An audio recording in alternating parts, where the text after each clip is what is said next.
Hello, everybody. I Welcome should be back skipping to. right now. Well, it's hard to skip in frame. This small I know. frame. I wish One, there was a way I could be skipping down the. I mean, Wes Anderson's the only person I know that could get it a skip in a small frame like this. But we're not here to talk about a Wes Anderson film. We're here to talk about another one. But welcome to another installment of Movies Down Memory Lane, the show where three friends get together to reminisce about the films of their past, the things that were profound to them, the things that we still hold on to today. And each time another one of us brings in a film. This week it's me. I bring in a film, and it's the summertime. Baseball season is getting into the late stages, and I wanted to make sure we got a baseball film in before the end of the season. And I thought there was no other better baseball film, to me personally, than the 1989 great year, because it's the year I was born. 1989, Field of Dreams, starring Kevin Costner. We'll get into it, but guys, how's it going, Andrew? Doing good. Yeah. I mean, you announced this at the end of the previous episode of Movies Down Memory Lane, and obviously being a baseball guy, I knew there must have been some type of baseball movie coming soon, and Field of Dreams didn't even pop in my head. For some reason, I thought you were going to go with something else. But did. I'll tell you what. I've got my copy here. I got a still. See, this is one of the few still books I'm like I love because it just looks so gorgeous. Yes, there's a plethora of great baseball movies. No, for sure. Other ones would be like Major League. I love Major League. It was a pretty heavily rotated film for me. Bull Durham's another one that was heavily rotated. I'm from North Carolina, so that's pretty close to home for me. There's a few others. The Natural I watched somewhat, but that one's a little bit more adult. That's not as much as close to home. Things like Sandlot were big. Yeah. There's a few others that definitely could have made this. But if I had to pick one that really is profound to me, because that's the idea of this show, is it's not just, oh, I love this movie, it's just so fun. No, it's that it has a profound effect. It has something that personally still sticks with me today, and it still holds true today. And it's something that I always will bring up and be like, hey, you haven't seen Field of Dreams? We need to watch it because it's got a lot to say other than, things about, of course, the American dream, baseball, and how that all plays into it. There's more layers to it than that. So yeah, we'll get into it. But Dan, how you doing, man?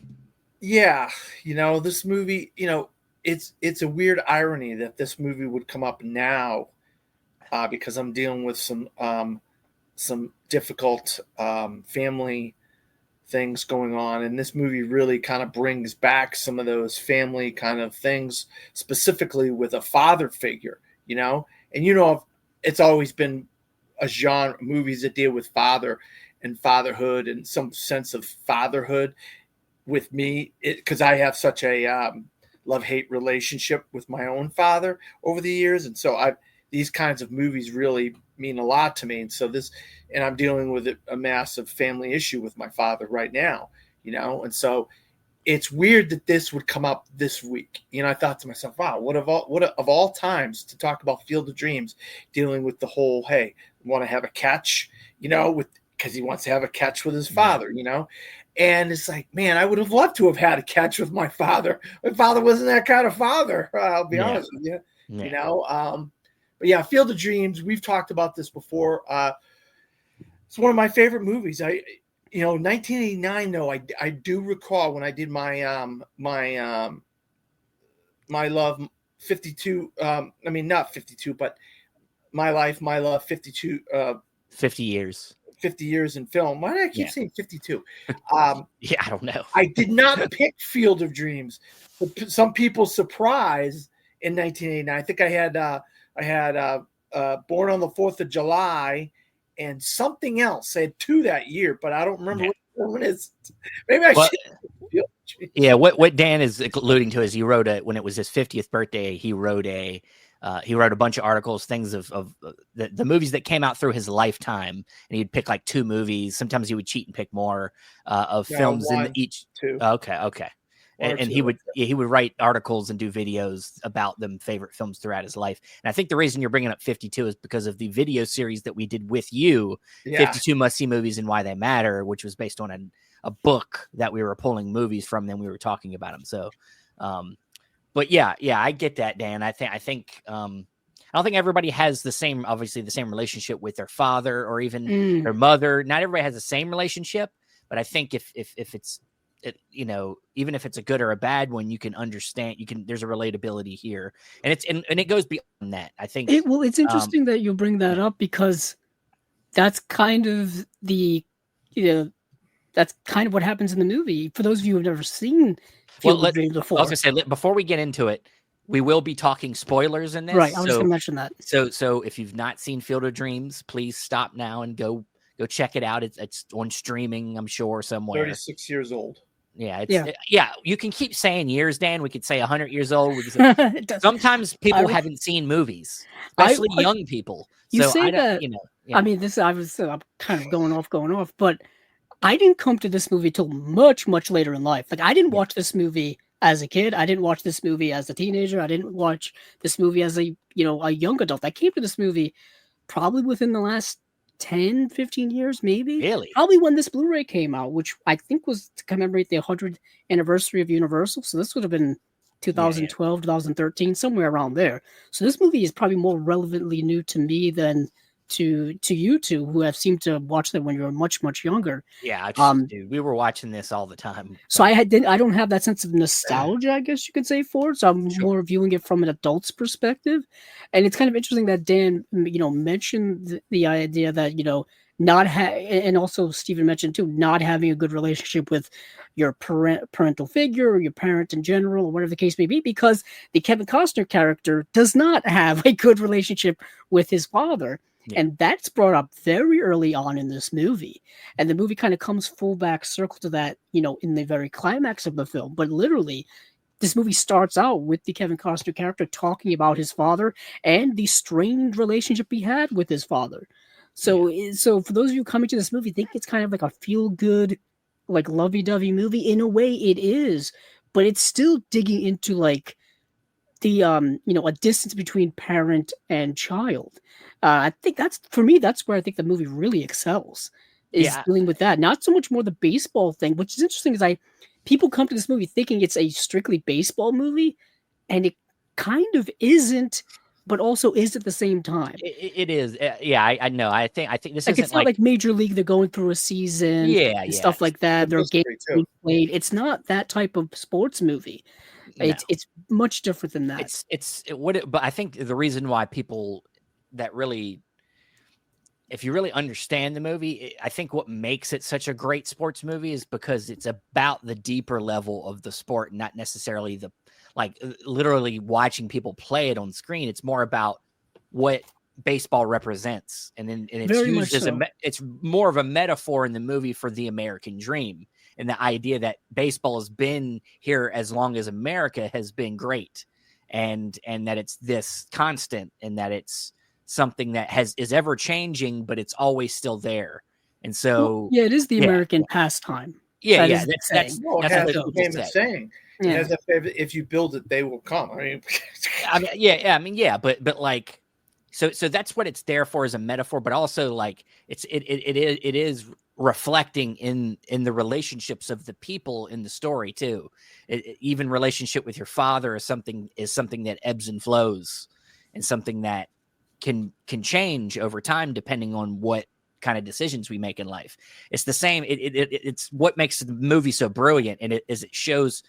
It talks to you about baseball. It gives you direct baseball things, and it kind of shows you that at first. But then, as the movie goes on, it kind of starts to show you how baseball reflects life, and life reflects baseball. Because the people in the movie that are the baseball people, in this case, Shoeless Joe Jackson, the White Sox people, they play a game that people love, and you look at them just as baseball players. But what did they do? They got themselves in trouble in life, and got themselves kicked out of baseball, and them are real life things that reflected on their real life. And it goes back and forth in the movie with different people. Yeah, and also it does The White help. Sox scandal. Yeah, Exactly. it does Black help if Sox you do scandal. know the history of baseball, specifically about the White Sox, Black Sox scandal, fixing the 1919 World Series, and then there were 8 members of that White Sox team and allegedly involved that were then banned from baseball. Ironically, you bring this movie up now is because they literally just got lifted from being banned from Yeah, baseball within like the last month or two. It's because Um, because since they were going to do Pete Rose, they were like, well, we better do all them guys too. Yeah, if it is indeed a lifetime ban, these people are no Yeah. longer living. Therefore, that whole lifetime Yeah. ban thing is Yeah, uplifted, it's if you it's will. all, yeah. I mean, if you dig a little deeper, you realize Shoeless Joe Jackson was probably not involved with fixing the World Series. If you and Well, even they- in well- this movie, kind of hints at that as well. Yeah. Very early on. So, and Ray Liotta plays Shoeless Joe Jackson. There's gonna be a bunch of people that you probably recognize in this movie, bunch of character actors and stuff. Obviously, Kevin Costner was the man of the '80s. He was yeah, the for sure. man. Yeah, and I was gonna say, just for people that want a brief synopsis of this, Kevin Costner plays a father. He's got a wife and a daughter. They live on a farm in Iowa, not heaven, but Iowa. And which is said many times in the movie. Is this heaven? No, it's Iowa. But so they live on a farm, and then one day, and it goes right into it. It doesn't waste any time. He's in the field. He hears the voice, one of the most famous lines in any movie: "If you build it, he will come." And so,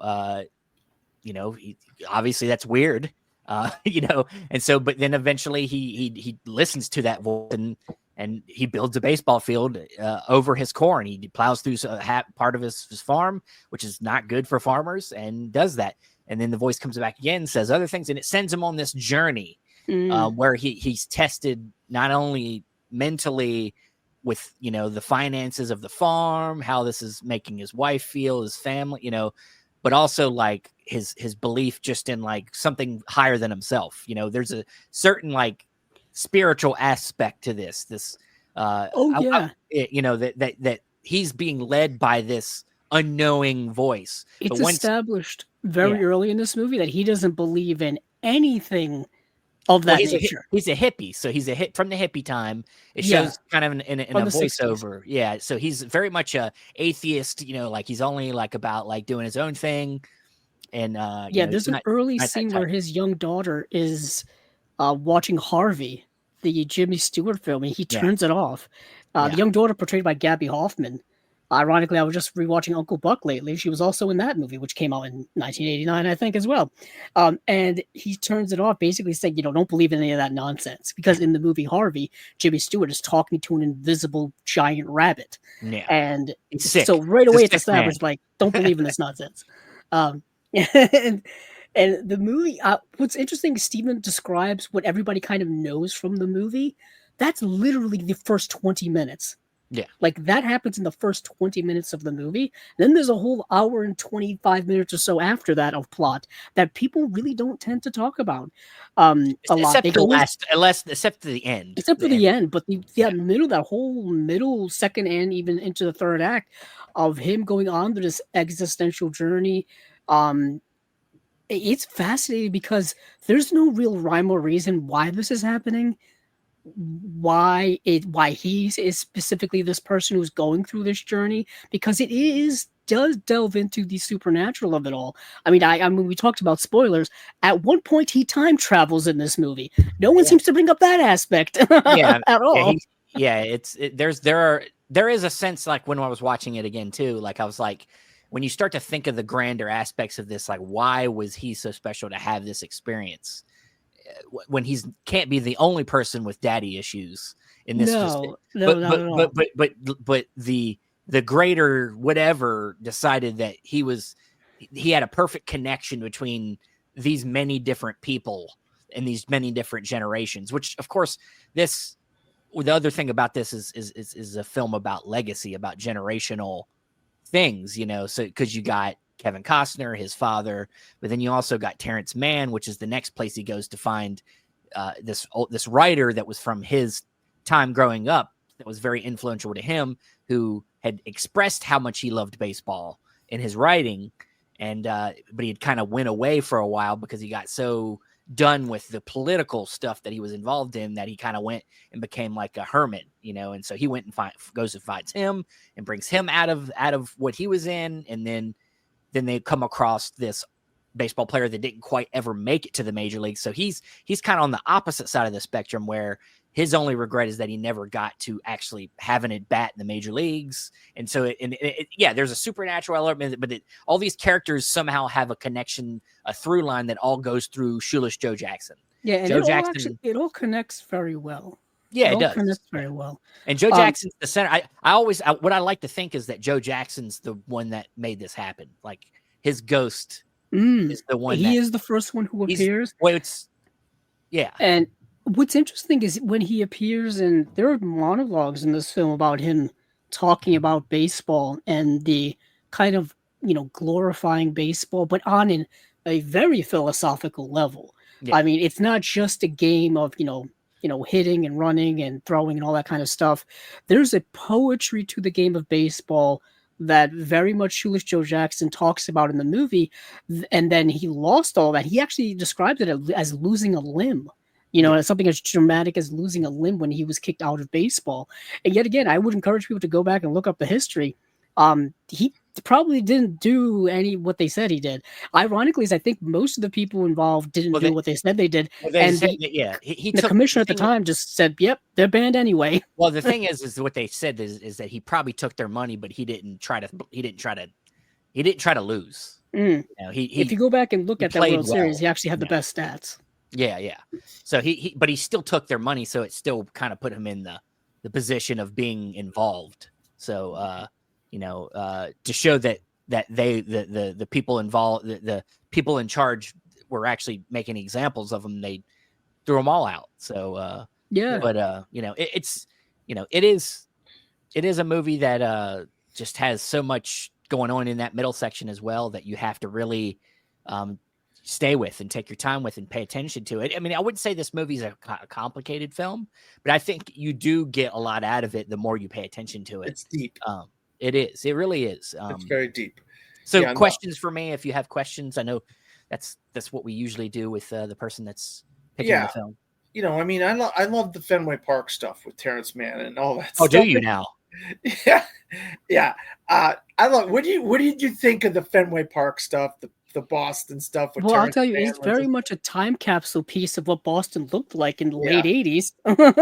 I'll tell you, Fenway Park in Boston does not look like it looked in this movie anymore. No, they really renovated Fenway Park. Yeah, I know Fenway is notoriously one of the oldest stadiums in baseball, so it's very much an old-fashioned looking place. Well, I was going to say, I think that's what's important about this, the choice is that they chose the oldest stadium in Major League Baseball to put in the movie, because that would be the place they would go visit. I mean, it would be either there or if they went to Wrigley Field. And they're already dealing with the White Sox, so they were like, we don't want to Cubs and White. Let's go somewhere else. It makes sense that the book also takes it to Fenway Park in Boston. That's even another reason. So I mean, I love the idea. I don't have much other, because it's a scene. It doesn't spend much time there. It's literally they go there. He gets a hot dog, and you get a helicopter shot of over the stadium and the crowd. They go to the concession stand. There was a comedic element to those scenes, because on the board is like saying things. Well, I mean, that's why that scene was there. I mean, it was just there to get another signal, another sign from the and I'll say this: the movie is an hour and 45 minutes long, and it moves very quickly. Each scene, like we're talking about this scene here at Fenway Park, that's just a bridge scene to get to the next part, which includes Burt Lancaster. Oh, he's one of my favorite parts of the movie. And I think it's his last movie. Either it's his last or second last movie. Yeah, I'm gonna look that up. I think it's his last live action role. I think he did a voice role. It might have been his last role, but technically, but I think this is his last live action. He was in after this. He was just in TV stuff. He was in a TV miniseries, TV movie, and then TV miniseries. So I think this was his last theatrical film that Burt Lancaster was in. Yeah. So you have that where you're like, oh, one of the great actors of all time. This is his last thing he ever was in. And then you also have, what's his name, James Earl Jones, who's usually a voice guy, and you get to see him in the full flesh. He's not usually a voice. He was a great definitely actor. an actor that's Lion been in a King lot and of Star movies. Wars, he's a voice. So. No, he's in tons of movies. Yeah, I mean, he did a lot of Broadway acting too. I mean, Fences. Yeah. He was in the Denzel role in Fences. Yep, on Broadway. And he's great in this movie because he's got a small role, but kind of a vital role. And I like the way they connected him with the town of Iowa, because there's this whole like town council meeting thing where they bring up the works of Terrence Mann and how radical he is, and like some conservatives in the town don't want their kids reading Terrence Mann. They don't want their kids reading certain books. They want to ban like To Kill a Mockingbird and all kinds of other stuff. And Amy Madigan, who's really great in the movie, great actress in general for that time, and just in general. Heck, she was just in Weapons. She's still she's in the news very recently, Amy Madigan.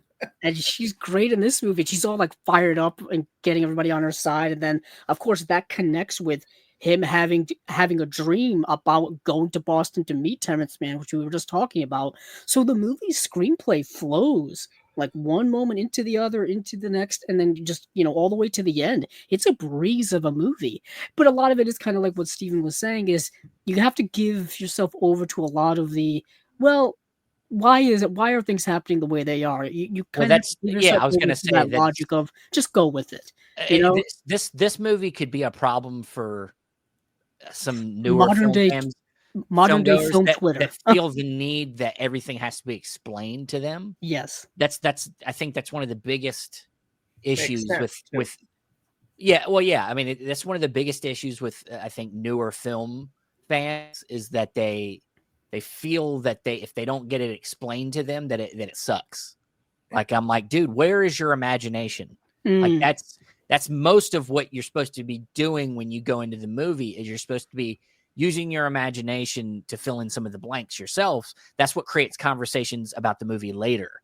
And that's what has gotten crushed, not only by, I don't blame new fan. I blame the industry, because then they've decided to exploit every aspect of everybody's favorite thing. That's, we get every character in Star Wars has got to have its own spinoff show or movie. Like, them are the things that are ruining the imagination of the universes that they have created. And so now that mindset is being bled over to every movie people see now. Like, why didn't they explain that? Like, that's a modern perspective of, modern audiences kind of need, there's that whole, spoon feeding the audience everything. There will be literally moments in certain modern day movies where characters have to have a monologue explaining everything. Yeah. I mean, it's not something that didn't happen in movies in the past. I mean, the end of Psycho, there's literally a doctor who comes in and has to explain the entire, what's wrong with, Bateman there. No, Bates. And it's just like, so those have happened in the past, but they're way more commonplace now. And for a movie like this, nitpicking this movie, you're gonna lose what the positives are from it. You're gonna lose the fact that Kevin Costner's character is going on this existential journey that does stem back to his father. And the movie, plays on that, but also plays on, I would say on a macro level, pursuing something more than yourself, but also pursuing, I would say, I know, Stephen, you mentioned kind of dreams earlier and stuff like that, but I don't know, the movie is so complex. I don't know where I'm going with this trend. Well, on a more macro level, it doesn't have to be just about Graham, to me, is one of the biggest question marks in the whole movie, because it goes in some interesting places with Moonlight Graham. How do you perceive all the Moonlight Graham stuff? Stepping over the line, don't step over the line, save the little girl, all the stuff, because he's not technically a real player, right? In real life, he never was a real player, Moonlight Graham. There could have been an inspiration maybe somewhere, but I think maybe he's an amalgamation of every player who didn't get the chance to make it big. You know what I mean? Sure. Could be that. And so the movie does set up like its own rules for these ghost people. Rules in the sense like they can only really be in this cornfield and they can't really leave the cornfield. That's established early on. Yes and no. It's like happens, when they first meet Moonlight Graham, it's in a whole other state and a whole other town, and which then, is like, how does he know, get up there? It's like, whatever, just forget about it. yeah, and then they pick him up as a younger man on the side of the highway As a hitchhiker, and they carry him across state lines in many places. So it's like, it's not the rules of the. I think the magic element, the ghosts or whatever you want to call them, is something you have to understand is everywhere. The magic is everywhere. Now, when it comes to once you've entered the baseball field, I think that you can't leave again the same way. I think that's the only way you can express it. Is that I feel like that baseball field is once it was built, it became like almost an entrance way into like the other realm or whatever you want to call it. So once you step into the baseball field, you can't leave back the same way. So when he does in the movie, he becomes the older version of himself that can't be that baseball player he was. Yeah, I do have to ask you guys this, and this is spoilers for everybody. And I was rewatching it last night. So at the very end of the movie, the Terrence Mann character, portrayed by James Earl Jones, they ask him, "Hey, do you want to, come with us and see?" And how did you guys interpret that? Did he die? Yeah. or is he just? I think he went to die. I think he went to die. I think there's even multiple interpretations that he was already dead the whole movie. That he was a ghost as well. Some people think that he's been a ghost the whole movie as well, and that he just hasn't passed on. But I don't think that that's true. I think that Terrence Mann is very much alive at the end of the movie, and I think that for the longest time, I think I agreed with Dan. I think I was on Dan's level where I thought he was going, and it was like his time to move on. But I don't think that clicks with the journey of the character. Neither do I. Yeah, because there's nothing there that would, because he has a very tangential connection to baseball. Like they really harken on the fact that he was like, very much involved in the civil rights movement and political activism and things like that. Not so much that he was like a sports writer or something directly connected to the Black Sox scandal or something like that. He only is kind of connected because of Kevin Costner's character having a dream about him and reading him when he was younger. And he wrote a story using his father's name in the story. That's true too. I thought they were going to connect that a little bit more. They just kind of never did. Like, oh, maybe Terrence Mann knew. I don't think Kevin Costner's father. Maybe he could have watched his dad play baseball at one point and used a new name. It's possible because his dad would have been about the same age as his character. Because Terrence Mann's obviously an older character than him. So, but yeah, they don't connect that as much as you might. If real quick, if there was any negative, I would say is I wish we would have gotten maybe a flashback scene of him and his father having some type of interaction at the beginning to open the movie. To get some sort of scene with him and his father to understand the tumultuousness of their relationship instead of it just being talked about. Yeah, it would have been more. It would be more impactful if we'd have seen a scene. And he only talks about it twice, 3 times. There's an opening montage of him talking about his father. Then he talks about his father with Amy Madigan, his wife's character, and then he talks about it with Terrence Mann when they're traveling back to Iowa on the road, essentially. And then, of course, there's the climax of the movie, which kind of ties all that together throughout. Sure. But you're right. But it definitely is harking on the theme of regret. I think that's what I was trying to talk about earlier. This idea of regret in life, because he does have some parts of that he regrets. Like when he left home, he pretty much never went back, and he never wanted really much anything to do with his father. And they didn't really investigate as to why, other than like hinting at certain things, like maybe his father wanted him to do stuff that he didn't want to do, or he was kind of drifting apart from his father because of the whole, the hippie movement of the 60s was incredibly, about free thought and philosophy and all this kind of stuff. Perhaps that played into it. Sure. Yeah. Yeah. I mean, he's driving a hippie bus throughout the whole movie. I think there's for sure that. I think he says that his dad wanted him to. It's one of them situations where you see it a lot. Father didn't make it doing what he loves, so he tries to make his child do it. And when he didn't want to do it, then there's a falling out, and that's essentially their split. Him deciding he didn't want to play baseball anymore is what drove them apart. So baseball, which is at the center of this movie, is the thing that tore him and his father apart, but really it's what brings them back together in the end. Because it's not that they didn't love baseball, is that, the dad regretfully tore his son away from him by making him try to be something he wasn't. Yeah, we see that happen throughout the ages. Parents trying to live vicariously through their children. Yeah. That's something that happens all the way to this day. I coach football and basketball. It happens all that. Athletes my entire life. So my brother was like that. Parents so my father through their kids. It's fascinating that you say that, Dan, because my brother was is the same way. And ironically, this movie is also about parents handing down certain traits to their children. Obviously, this sense of love of baseball, having your child play the same sport that you played or play a sport, that happens all the time, like Dan was just saying. It happens in my family. My dad played soccer when he was young. My brother played soccer and baseball. So they was kind of like a passed on type of thing, and we see it happen on the professional level too. I've lived long enough to now see the sons of NFL players play now when I watch their fathers play. So I'm now like that level of old. It's kind of crazy now. Yeah. When you watch these things for that long, you start seeing the sons of people you saw 20 years ago. It's kind of wild. But back to what all right, Steven, you got. Well, I was gonna say back to what you were asking about Terrence Mann though. At the end, I don't now that I've seen watching it again recently, not just this time, but even maybe the time before. Like, I don't think he dies at the end. I do think he gets a glimpse into what is beyond. It's like almost like a near death experience type of thing. And then he probably wakes up in the cornfield.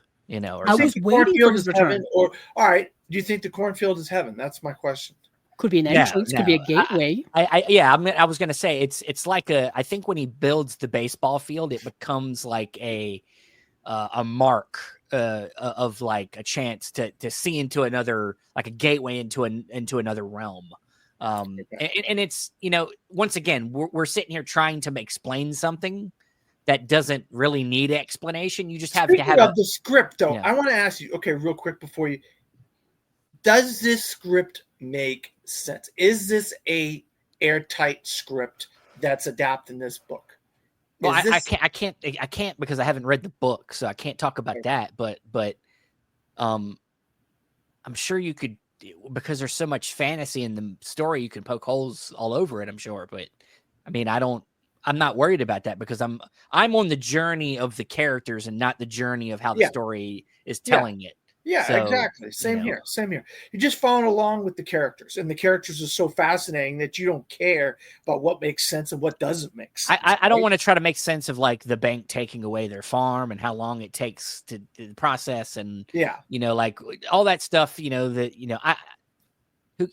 How much land they actually lost in crop to build a baseball field that would have actually put their. I started to getting hung up on small, minute details. Like, is that a regulation-sized baseball field? Like, what are the dimensions of that? I mean, like, would it really? Is that 460 center field? What are we looking at? There, MLB games with the White Sox and the Yankees like a few years back, so they actually have. Yeah, I'm sure it's regulation size, but I'm sure now, if they build it now. But I'm like, also, like I said, he builds that stadium and but that field in the first 20 minutes of the movie, and it looks like a picture perfect stadium. Like the grass is perfect, the lines are beautiful, and I'm like, I started getting hung up in like, how did he do that? Hey, as he says to his brother-in-law, I know more about farming than you think I do. He knows. Exactly. He knows how to be.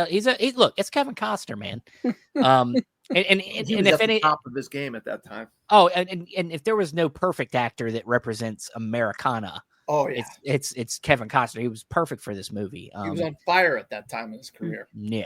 So, I don't think Terrence Mann dies. I think he just gets a glimpse into what's beyond, and I think like I was saying to him, I don't think his journey makes sense for him to just die and move on. I think sometimes people need, they probably looked at somebody like Terrence Mann, who's connected to this whole storyline, and they say he needs our help. He needs a glimpse, because he's a writer. He's somebody that needs to see something. A skeptic too, right? He's a skeptic. Yeah, he needs to see it so that he can talk about it and then write about, as he jokes before he goes out there. He's like, I have something to write about, exactly. And he hasn't written anything in decades. That's another thing. He's like Catcher in the Rye type of guy. J.D. Salinger. Yeah, he's portrayed as like a J.D. Salinger. Well, the J.D. that's who the character is in the book. The book, it is him. Oh, so there you go. That's what I haven't read the book, but I know that's the case from special that features. Makes a lot of sense. Yeah. And yeah, so the movie is also kind of like about redemption, and that's kind of his redemption, is getting that inspiration back to write again, or getting that inspiration back to do something that you were passionate about once upon a time. Reignite that flame. That's kind of the bigger picture thing I was trying to talk about earlier that I completely whiffed on. That's what kind of the movie is really kind of trying to bring out, is the sense of redemption and reigniting certain passions that you have for life in general. You know what I mean? It happens for I almost said Otto Graham. It's not Otto Graham. The Archie Graham character, where he didn't get to play, his great, but he never really regretted it. But you can still tell that it was something that he always wanted to do. His main passion in life was becoming a doctor and helping people, being charitable in that regard, which he got to do. But there was still one puzzle piece missing in his life, and he was able to fulfill that, and that's why he was able to kind of, move on. And all these other, White Sox players were able to play the game that they loved so much again on this field in Iowa. So the movie is so good on that level. It's dense character-wise, and I think, all the characters play into the themes in different ways. Like you said, I think, obviously Ray, is his redemption is to get to see his father one last time, because he didn't get a chance to really say goodbye to him. And Moonlight Graham, his story was more that he just missed it, and he went on to have a life with meaning anyway. His life isn't a tragedy. His life is just that he just missed out on something that people would perceive as being a tragic thing. And then Terrence Mann lived a very inspired life, but it led him down a path to darkness that it's like he forgot that the journey is what mattered. And because he didn't inspire enough change, he got very he got very cynical about all of it and went away. So he gets reminded the journey is what matters in this whole journey he goes on with Ray, and then it re-inspires him, and then he goes on, and now he's inspired to do something more with his life again, even at the old age that he is. So I think that's why him dying doesn't make sense. But it's many journeys of different people getting a second chance. And that's part of what the American dream is immigrants, people coming over, getting a second chance. It all plays into the theme really nicely. And I think it's a brilliant movie. It's one of the best of all time. I think it's awesome. Yeah. I mean, I would say it's probably, I teeter on whether I put it on as number one or number two of the best baseball movies of all time. I know it's blasphemy to say, but I think Pride of the Yankees is a phenomenal movie, because I'm a Red Sox fan, but I love Gary Cooper as Lou Gehrig in Pride of the Yankees, So, this is an amazing movie. It's one of those movies, people always say, oh, does it stand up and this and that and the other? I would say this does stand up. It's one of those, it's a 36-year-old movie, but it stands up and it makes you keep asking the questions, when movies give you that where you have to keep asking questions, then that means they stand up, that they mean something, when people, and you see new things in this movie as well. There's Easter eggs in here all the time that I'm constantly finding when I'm watching it, that if you pay attention, you can find these little Easter eggs that are still fun. And I've watched special features, I've watched interviews, and with the director and stuff like that. And he's like, all the stuff hasn't been found. All the little things that are in this movie have not been found. You know, it's just still little things that are in there. But obviously, the father stuff to me is the most impactful. You know, I mean, at the end when he says, "Hey, do you want to have a catch?" He brings the father out of the corn, and Dwyer Brown. It's really the only role the guy has ever done worth a crap because no one's ever seen him in anything else. But he's remembered for this role, and he'll have that the rest of his career. Dwyer Brown will, he plays the father of Ray Kinsella in The Field of Dreams. You know what I mean? And I never had that in my life. I never had a chance to go and have a game of catch with my father. He wasn't that type of guy for me. Yeah, I don't have that. That issue. Like, I mean, I think I'm not trying to make anybody feel bad. I'm not trying to make you feel bad, Dan. I have a great father, and our relationship's great. But right, same here. And in this film, I think, just to kind of piggyback on what you're saying, it makes you appreciate that a lot more. And I would say, especially as we get older, and as time goes on, I think you appreciate that aspect of this film a lot more, because you realize that that the Ray character didn't actually get to have that relationship, never got to play catch with his father until after his passing. So it makes you kind of appreciate familial ties, personal ties a lot more. And I think that's why this movie, like you were saying, Dan, holds up really well, because I think it gets better and more relevant as the people watching the movie get older. The themes become a lot more stronger, because as time goes on, I begin to appreciate those relationships a lot more.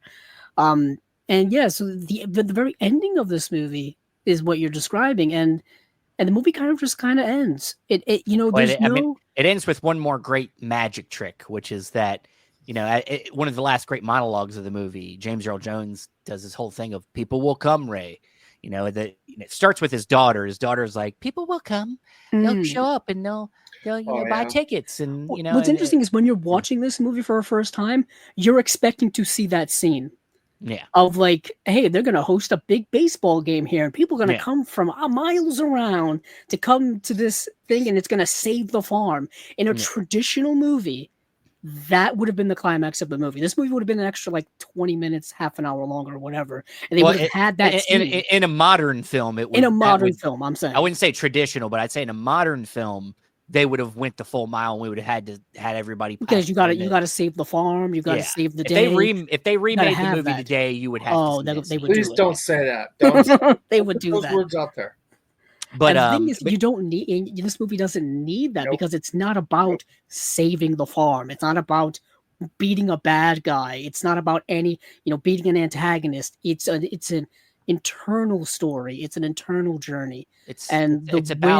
The victory is that personal level, because if you build it, he will come. You think throughout the whole movie that the he is Shoeless Joe Jackson, and it's not. It's Ray's father. It's really the journey about him. Well, I mean, yeah, it's about him, but it's the voice is his inner voice. I mean, that's what Joe Jackson says to him at the end. He says, he turns and says, "It was you the whole time." He's like, "No, it was you, Ray. It was you. It was your voice. It was your inner voice telling you needed to do something to make this happen." And so it was him. I mean, he was hearing voices. It was hearing his own inner voice telling him that he needed to. It was his own conscience telling him that he needed to. Yeah, there was a magical element to it, but ultimately, his inner spirit told him he needed to do something, and the ghost led the way. Like you said, you don't want to get into the whole let me explain this, but you just got to go on the ride. This movie's a lot closer to Angels in the Outfield than I think people have ever mentioned. Sure, yeah. But yeah, the movie ends with one great magic trick with the big speech, and then at the end you see it's getting dark, and you see all the cars lining up to the farm, pulling in, and that the farm, everything's going to be okay. Yeah, the lights come on. The reward of their faith in what was happening was rewarded. They didn't think about, which is the whole what I said earlier. Specifically with Terrence Mann. He didn't get the end he wanted, so he kind of went to a cynical route. All the characters went on a journey, not trying to question too much what's happening. They just went on the journey. And what happened is that it all turned out okay, and everybody got what they wanted out of it. Moonlight Graham got to play Moonlight Graham, which my favorite scene in the movie. Moonlight Graham gets to have his wanted bat, and he winks at the pitcher. Love that scene. He talks about it when he's older, and he said, "I just wanted to do it one time," and I love because he winks at him, and then he throws at him. The pitcher throws at him and knocks him down, and then he takes another pitch and he tries to hit him again. And I love the part where where Moonlight's like, "Ump, are you going to do something about that?" And he's like, "Watch out, you don't get killed." I'm just like, that's awesome. That's like old school. Like that's what an old school umpire would have done. Right. They wouldn't have thrown at anybody. They were like, "Watch out, you don't get killed, buddy." And the thing is I don't even think he gets a hit. I think he gets an RBI fly out. Yeah. Yeah, it's a sacrifice fly. And then there's a subtle scene. Like this is really like movie magic, great acting, great everything. When movies I think are at the best is, visual storytelling. You don't have to, like you were saying, you don't have to explain everything, through dialogue and anything like that. He gets back to the bench, Moonlight Graham, and he sits there and he looks at Ray. And there's just this knowing between both of them that this was his moment. That his life's now complete. Well, he's like thank you. It's like a thank you. Like it's like almost like a like a nod, but he doesn't do the nod. Yeah. But there's just a connection there that his life is now complete, and he doesn't have to say thank you. He doesn't have to mouth it. There's nothing. There doesn't need to be a narration of Ray saying, "Oh, I knew in that moment that his life was now complete." You didn't need that. You know what I mean? We could figure it out on our own. Yeah, and to even prove more that maybe the field's became a gateway to like heaven or wherever you want to call it. At the end when Moonlight has to come off the field and then he gets turned back into his old self and he has to save Ray's daughter from choking. Then he goes into the cornfield to leave. He leaves again through the cornfield. So now he gets to move on. Where he lived was where he died, and maybe his ghost was stuck there. And now that he's had that one at bat and he's gotten through it, now he can move on. And I want to talk to you real quick. I don't see this being remade, okay? But I do see if someone had a brain and had some clues and had some inspiration, maybe a sequel. You could. It would never be as good as this movie. Yeah. Because unfortunately, to do a sequel, you essentially would have to do the movie again. Because there is no other plot. Unless you're going to say, it's a pretty airtight plot. Yeah. There is no other plot other than like, somebody's going to try to take the farm again, or there's going to be some or the crops are dying, and so essentially the field. This next story would probably be like the daughter has the farm. What's his name? What if Kevin Costner's character died? Well, sure. She didn't have the life she thought she could have with her father. But it would be the same story again. Okay, yeah. I guess you're right. Instead of a father-son story, it's now a daughter. And unfortunately, I hate to say this, baseball does not play the same today as it did then. No. Baseball is the third or fourth favorite sport in America now. It's a lot different now than 30 some odd years ago. So baseball's popularity has gone up and down. No sequels. You could remake this movie with a different sport, like somebody built a football field somewhere. No. No way on earth. Because you already have Lambeau Field. Why would you build a great play, a place that's like an amazing place? You already got Lambeau Field, one of the greatest places on. Well, I'm just saying, it's a football stadium. I don't see this movie. It would get remade before it got a sequel, I think. Yeah, I hope not. But yeah, I don't think baseball plays in that. Unfortunately, doesn't play the same way anymore. I think that this movie lives in a time, and I think that it's there, and I don't think anybody's going to probably remake it. No, I hope not. Please. And it's fine. I don't need it to be remade. It's kind of a timeless film. I don't think this movie really dates. I think so maybe some of the contextual things of like when Costner and his father grew up, the time they grew up in, but Yeah. other than that, it's pretty timeless because it Yeah. doesn't lie on the world to really tell its story. It's just them traveling a lot and then Dial-up phones, stuff like that. yeah, I mean, that stuff's not that big of a deal. I No, think we all know that dial-up phones existed. We all grew up. Well, with I dial-up mean, like, yeah, I mean, the movie is very much part of its time. For example, he drives from Iowa to Boston to go get thing, whereas like today, it would just be like a phone call or an email. You know what I mean? maybe. Like, I don't know if he would like show Fly, up all the way there. Flying's pretty cheap now. Maybe, but I mean, that's just a choice. I mean, you drive to Chicago and fly to Boston. I mean, you could take a plane out of Iowa. Yeah, you're right. Sure, You're right. Des Moines, or wherever. It might be cheaper than driving, probably because gas prices are so high now. It wouldn't make sense, but yeah. What's crazy is he drove from Iowa to Massachusetts, which that's not a short drive, Minnesota. and he drove from there to Minnesota, and then I guess Minnesota back to Iowa. So he must have been on a heck of a road trip like there. like a weeks long vacation, if not longer. It was definitely probably at least a couple weeks.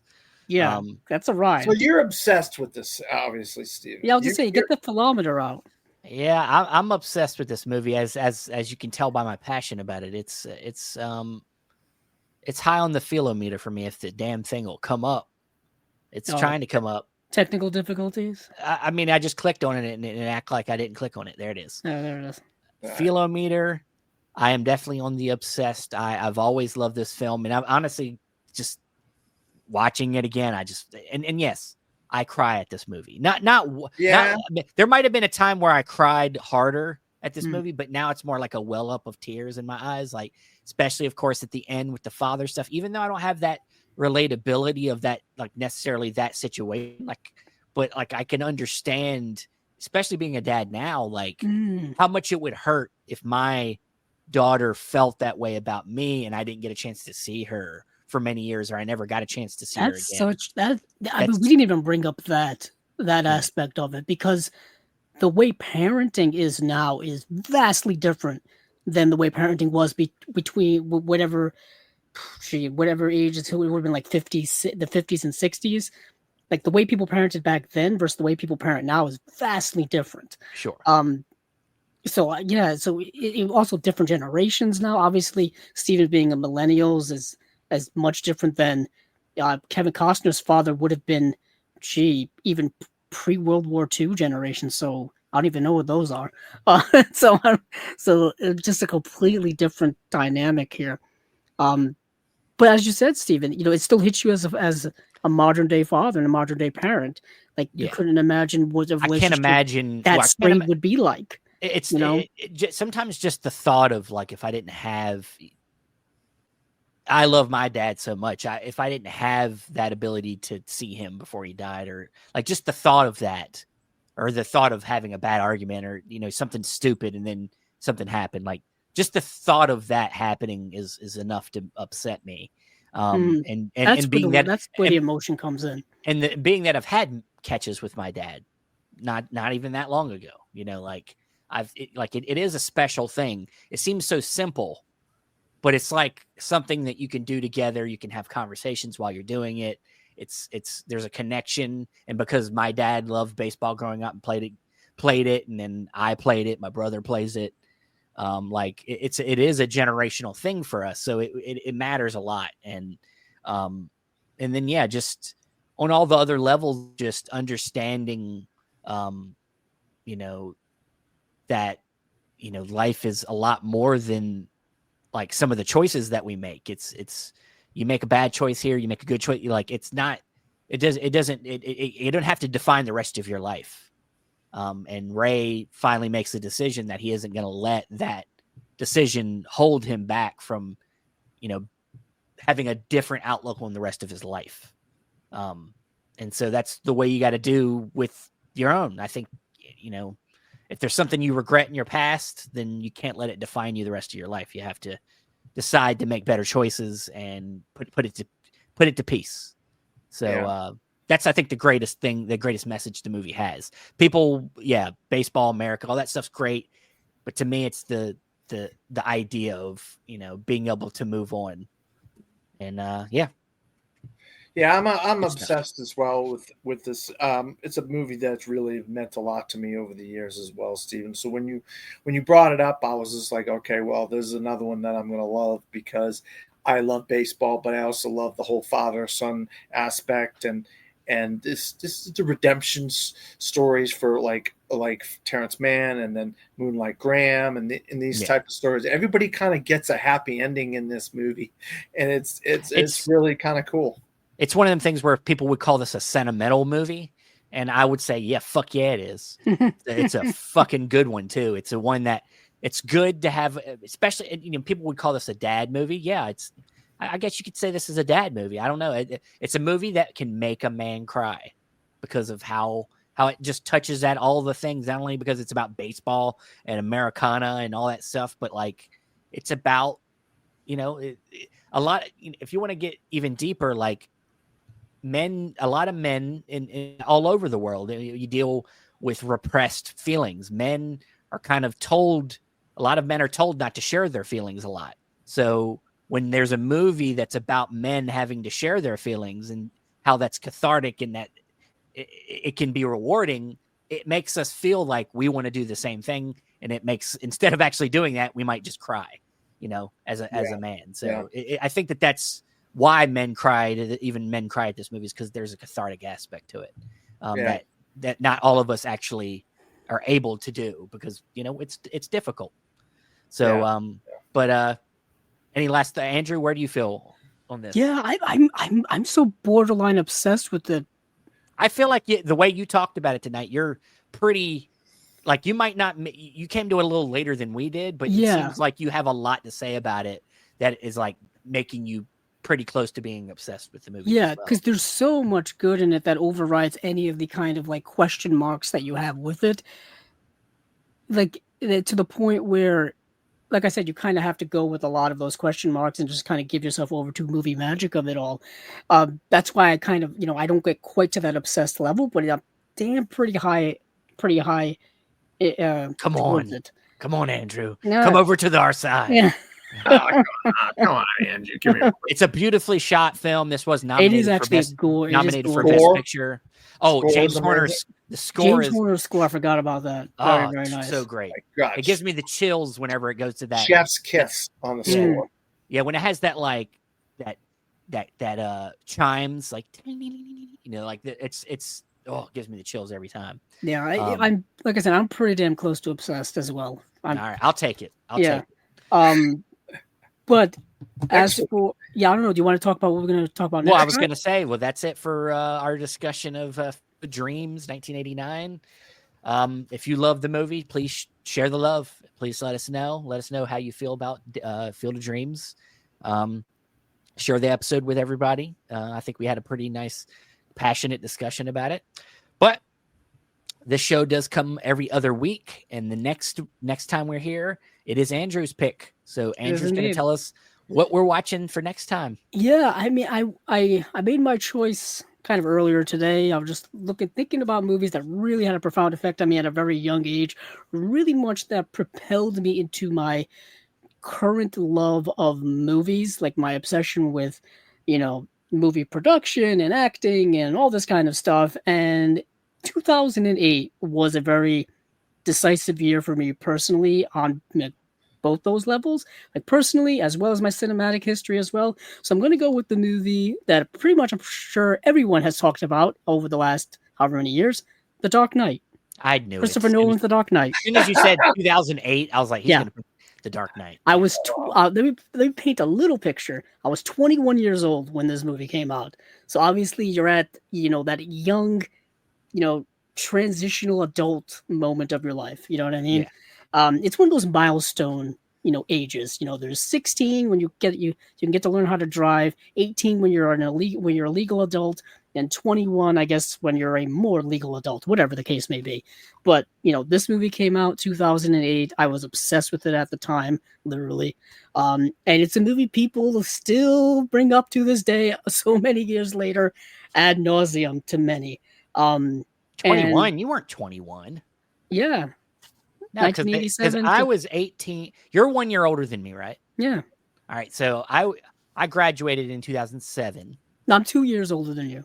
Okay, well then that makes more sense. I was Yeah. gonna say I graduated. I was 18 2007, and then 2008 I would be 19. Yeah. So Plus 2 get you to 21. there Because you this movie go. I think came out that summer, so it Yeah, would have been July after. of that year. Yeah. Yeah, July of that year. I remember seeing it and then going back again to see Oh, it I as was working well. at the movie theaters when this movie came out. So Yeah. People must have came in big deal. droves. I still remember the midnight show of it. Yeah. Yeah, that was back in the time when we did midnight screenings of Yeah, things. midnight shows. I love it. I remember Epic in Deltona, Florida. I went and saw. I was like, "What the heck did I just see?" Yeah, let's not give all the Yeah, cool stories We'll, away. we'll No, get I'm into not. it next time. That's just a nugget. That's Yeah, a nugget. small nugget. It is definitely a big one, but we'll get into it on our next installment of Movies Down Memory Lane. Thanks, guys. Of course, follow Dan at FromTheFourthRow.com where he's doing all his reviews and Survivor. Is the Survivor show back up and running? Yeah, we haven't done a new episode yet. I thought we were going to do one last week, but my brother, we've been having some issues with other things. Yeah, going on. family stuff going on. So Yeah. So, but just keep an eye on that. But Dan, of course, has got his website that you can watch all, listen, read. I keep saying watch, listen, read his reviews. And of course, Chasing Labels. If you're not subscribed yet, do that. And We will be having a new episode Monday, which we will be getting into all kinds of things. Yeah, all the announcements of the last 2 weeks or so. And we'll be diving into all that stuff. And then, of course, we will be having Unwatched Pile sometime, I'm assuming, within the next 2 weeks. It will be in 2 weeks. So, yeah. Then the last Monday of the month. So be ready for that. And of course, hey, keep build your own field of dreams. Have a good night, guys. If you build it, they will come. That's right.